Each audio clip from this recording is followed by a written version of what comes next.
मार्च 2022 में श्रीलंका में पेट्रोल का आखिरी जहाज आया। जहाज 2 हफ्ते समंदर में खड़ा रहा, लेकिन हुकूमत के पास डॉलर्स नहीं थे।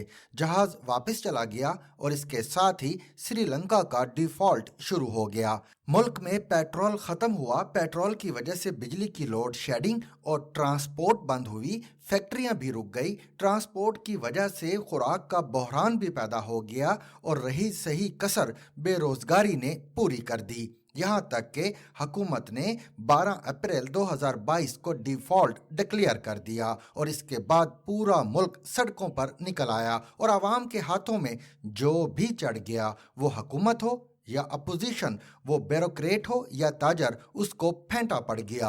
और श्रीलंका आज अपनी बंदरगाहें, सड़कें, जंगल, पहाड़ और इमारतें बेचकर गुजारा कर रहा है।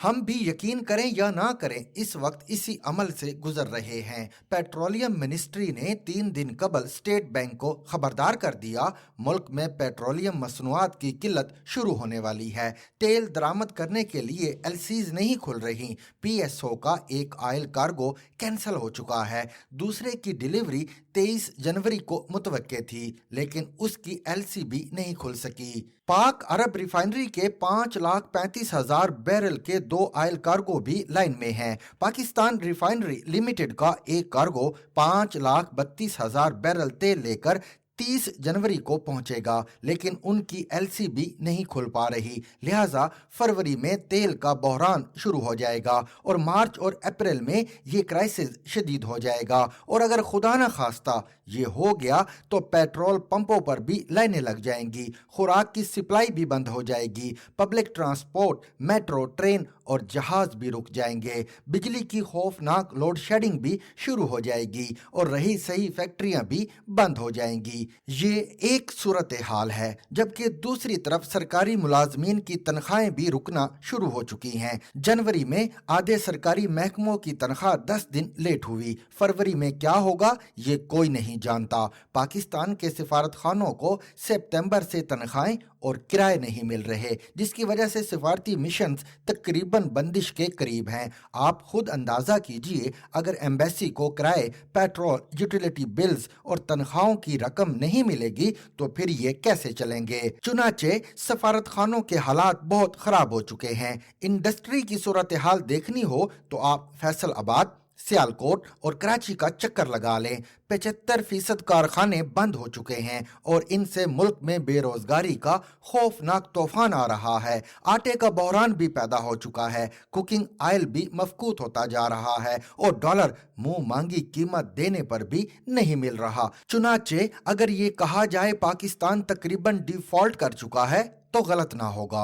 ये हालात हैं और दूसरी तरफ कराची से लेकर खैबर पख्तूनख्वा तक एक सियासी सर्कस चल रहा है। इमरान खान ने खैबर पख्तूनख्वा और पंजाब असेंबली तोड़कर मुल्क की कब्र खोद दी और पीडीएम की हुकूमत ने अपोजिशन के इस्तीफे मंजूर करके मुर्दे को नहलाना शुरू कर दिया। कराची और हैदराबाद में बल्दियाती इलेक्शन हुए और पार्टियां डंडे लेकर एक दूसरे के आमने सामने खड़ी हैं। पंजाब में निगरान वजीर आला के इंतखाब ने भी खिड़कियां तोड़नी शुरू कर दी हैं। मोहसिन नकवी चौधरी बिरादरान के रिश्तेदार हैं। ये चौधरी शुजात हुसैन की भांजी के खाविंद हैं और चौधरी परवेज इलाही उन्हें तस्लीम करने के लिए तैयार नहीं हैं। पीटीआई दावे कर रही है इमरान खान की हुकूमत के खात्मे की साजिश मोहसिन नकवी के घर तैयार हुई थी। मियां शहबाज शरीफ और आसिफ अली जरदारी उनके घर एक दूसरे से मुलाकात करते थे और नकवी साहब उनके पैगामात जनरल बाजवा को पहुंचाते थे। पीडीएम और चौधरी बिरादरान के साथ मुलाकातों का सिलसिला भी मोहसिन नकवी के घर से स्टार्ट हुआ था और इन मुलाकातों के नतीजे में क्वाफ लीग ने पीटीआई का साथ छोड़ने का फैसला किया था। चुनाचे पीटीआई भी उन्हें मानने के लिए तैयार नहीं है और अगर ये उन्हें नहीं मानते तो फिर पंजाब में निगरान हुकूमत निगरानी कैसे करेगी और ये इलेक्शन कैसे कराएगी। दूसरा, मुल्क में मर्दमशुमारी भी शुरू हो चुकी है। ये 30 30 सितंबर को मुकम्मल होगी। इलेक्शन कमीशन मर्दमशुमारी के बाद 4 महीनों में नई हल्का बंदियां करेगा और यूं अगस्त में मुल्क नए इलेक्शन के काबिल होगा। अब सवाल यह है कि क्या 2 सूबों में पुरानी मर्दमशुमारी और पुराने हलकों के तहत इलेक्शन होंगे और बाकी 2 सूबों और वफाक के इलेक्शन नई हल्का बंदियों के मुताबिक होंगे। तीसरा, क्या मुल्क में अप्रैल में केपी और पंजाब के इलेक्शन होंगे और फिर अक्टूबर में सिंध, बलोचिस्तान और वफाक के इलेक्शन, और क्या इस दौरान इमरान खान कौमी असम्बली के 70 हलकों से ज़िमनी इलेक्शन भी लड़ेंगे और क्या ये 70 सीटें जीत कर भी कौमी असम्बली नहीं जाएंगे और क्या 70 सीटों के ये ज़िमनी इलेक्शन भी ज़ाया हो जाएंगे। और अगर ऐसा होगा तो क्या हुकूमत इलेक्शन खेलेगी या ये पेट्रोल, बिजली, गैस, खुराक और बरामदात का बंदोबस्त करेगी। हमारी हालत ये है, हम IMF के बगैर नहीं बच सकते और IMF की शराइत के बाद बिजली, गैस और पेट्रोल की कीमतें भी दुगनी हो जाएंगी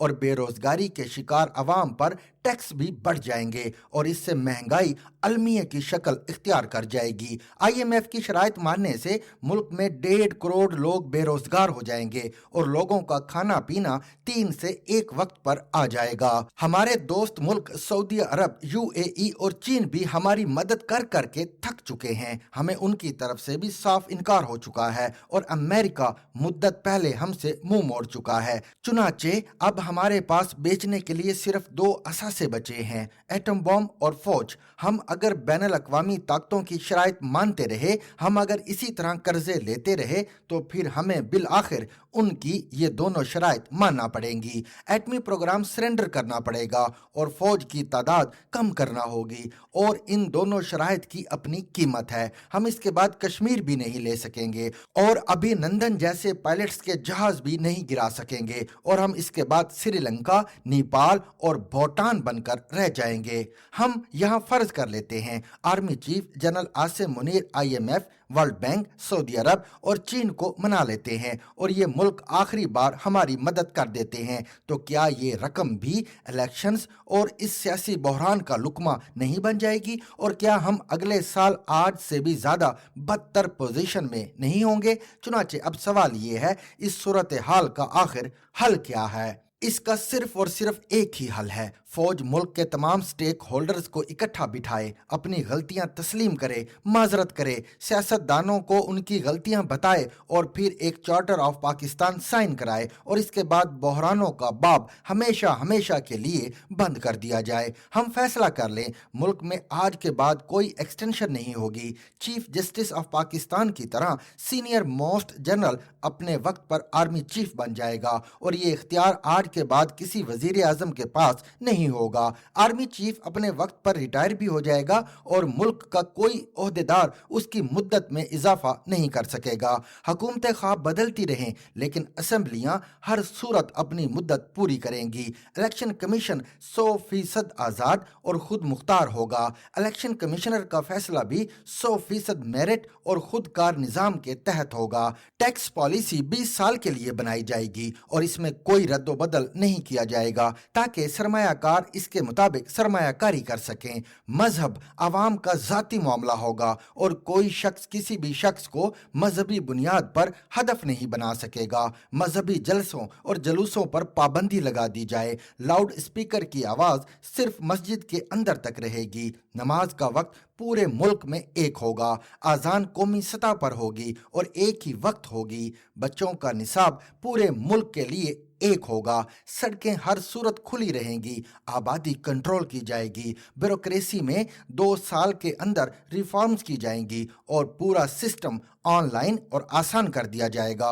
PIA, रेलवे, रेडियो, PTV और स्टील मिल जैसे इदारे सालाना 1400 अरब रुपए निकल जाते हैं। ये 1 साल के अंदर फरोख्त कर दिए जाएंगे और उनसे हासिल होने वाली रकम मुलाजमीन में तकसीम कर दी जाएगी। और आखिरी फैसला, हम हर सूरत हर साल 200 अरब डॉलर की एक्सपोर्ट करेंगे और इसके लिए सॉलिड और फूल प्रूफ सिस्टम बनाएंगे। अगर हॉलैंड जैसा मुल्क सिर्फ फूल या कोलंबिया सिर्फ कॉफी बेचकर अपने कदमों पर खड़ा हो सकता है तो हम ये क्यों नहीं कर सकते। हमने अगर ये फैसले कर लिए तो हम बच जाएंगे, वरना कन्फ्यूजन का ये बहरान इस मुल्क को खा जाएगा और हम इस साल के आखिर तक खाना जंगी का शिकार हो चुके होंगे।